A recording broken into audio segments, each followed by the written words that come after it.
Lalu kita masuk ke bagian kedua yang akan membahas terkait pengisian data capaian output pada satuan kerja. Pertama, prinsip-prinsip dasarnya, lalu ketentuan-ketentuan dalam pengisian data capaian output. Yang perlu diperhatikan ada beberapa hal dalam rangka pengisian data capaian output. Yang pertama dan yang paling utama adalah bahwa perhitungan capaian output, caranya bagaimana, lalu metodenya bagaimana, pada prinsipnya merupakan kebijakan dan kewenangan masing-masing kementerian lembaga atau satuan kerja atau mungkin eselon satunya berdasarkan metode perhitungan yang ditentukan. Jadi dalam hal ini silakan berkoordinasi terlebih dahulu dengan instansi vertikalnya untuk mengetahui apakah memang terdapat metode atau petunjuk tersendiri gitu dalam menghitung data capaian outputnya.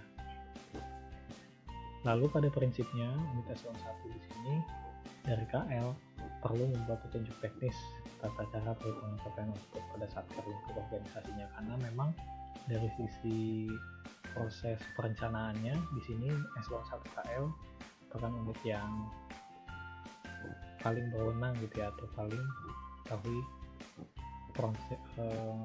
prinsip dari pengisian atau pengukuran output itu sendiri. Nah, di sisi lain, Kementerian Keuangan dapat memberikan panduan untuk menjamin kualitas data yang seragam dan sesuai dengan kebutuhan analisis, baik dari sisi perencanaan, penganggaran, dan pelaksanaan.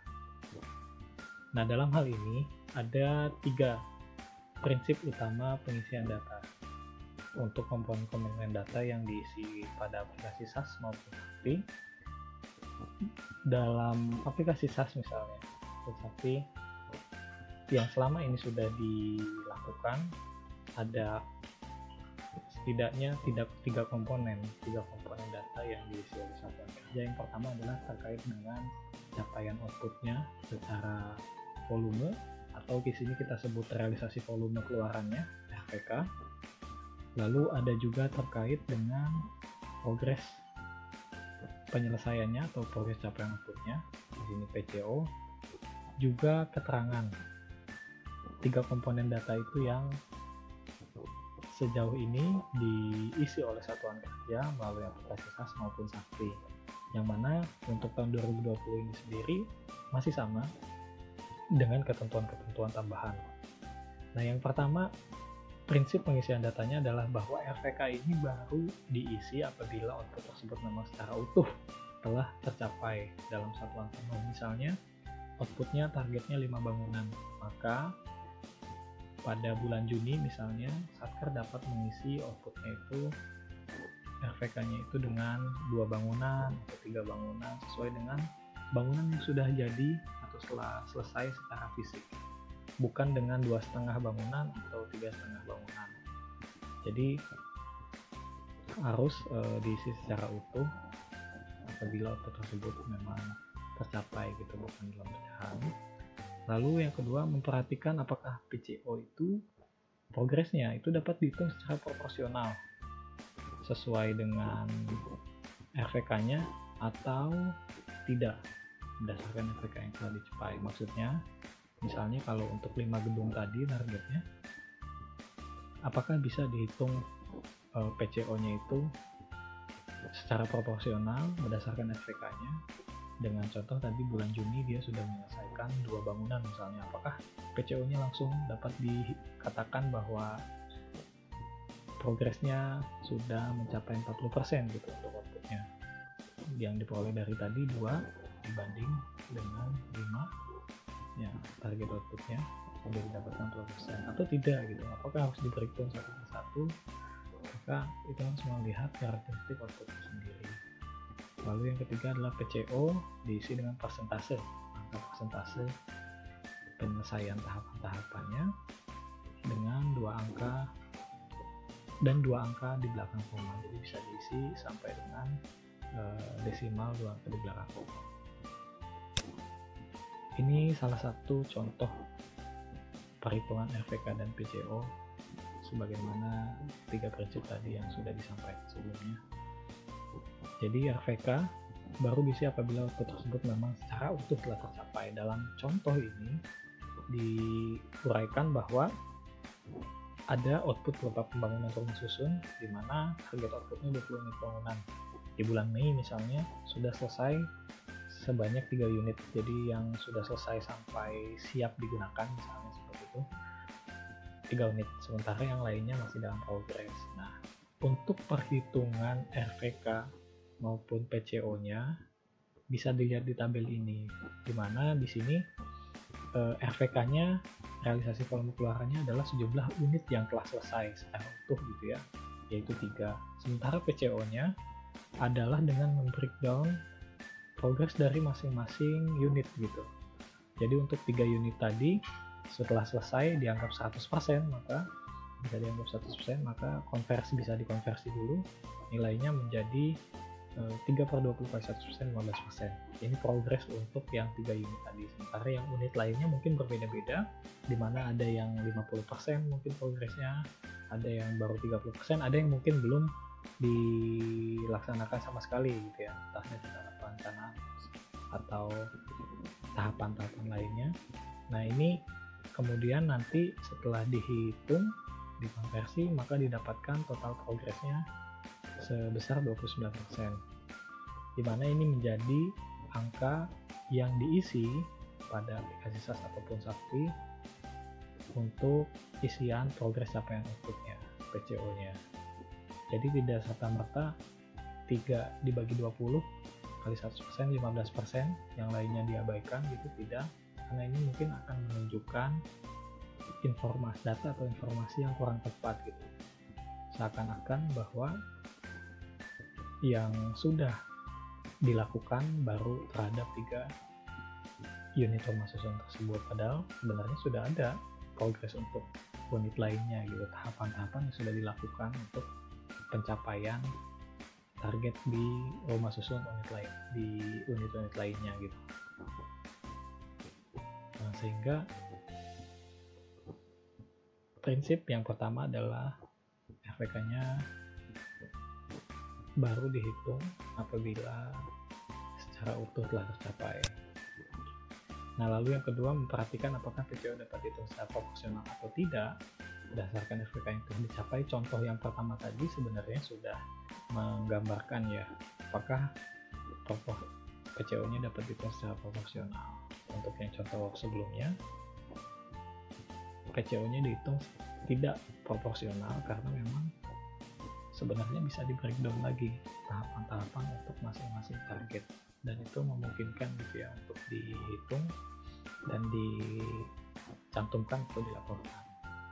Nah, di sisi lain mungkin ada beberapa output yang bisa dihitung secara proporsional berdasarkan RVK-nya, karena karakteristiknya misalnya di sini contohnya adalah dokumen layanan keimigrasian, di mana targetnya adalah sebanyak 2.340 dokumen, di mana untuk progresnya bisa dihitung secara proporsional dari RVK-nya.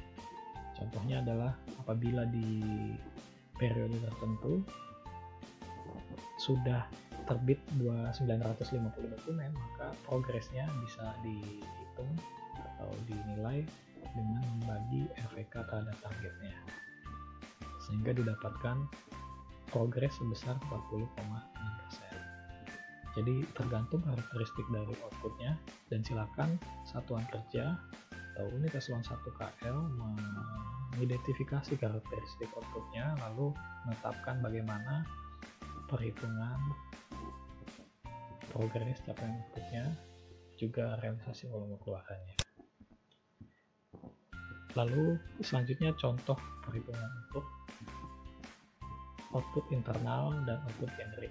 Nah, dalam production layer KPL, output internal atau output generik ini pada dasarnya merupakan output yang rutin, berulang, dan diperlukan oleh hampir semua kementerian, semua satuan kerja kementerian lembaga sebagai bagian dari tanggung jawab nasional.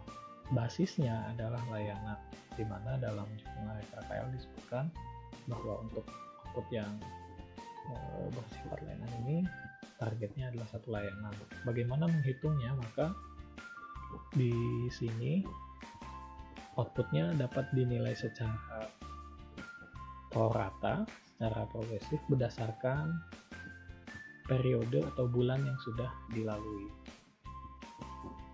Nah, sehingga di sini contohnya adalah misalnya di bulan Mei, berapa progres capaian output untuk layanan tersebut, maka bisa dihitung dengan membagi berapa bulan yang sudah dilalui, berapa periode bulan yang sudah dilalui sampai dengan bulan Mei, dibagi dengan jumlah bulan dalam satu tahun 12, lalu diperoleh angkanya sebesar 41,67 untuk PCO-nya. Sementara realisasi volume keluarannya karena tadi PCO-nya baru dihitung apabila sudah tercapai secara utuh, maka dia akan diisi 0 sampai dengan bulan November, dan di Desember akan diisi dengan angka 1, mana pada saat bulan Desember tentunya layanan sudah dilakukan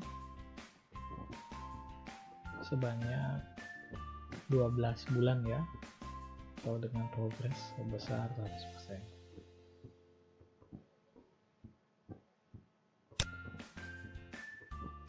Nah, yang penting juga tadi, apabila output tersebut dimungkinkan untuk di breakdown atau diuraikan lebih jauh tahapan-tahapan pencapaiannya, sehingga perhitungan progresnya itu bisa lebih tepat yang menggambarkan capaian atau penyelesaian yang memang sudah dilakukan oleh Satker, maka satuan kerja bisa membreakdown gitu ya tahapan-tahapan atau aktivitas yang menggambarkan pencapaian dari outputnya itu sendiri.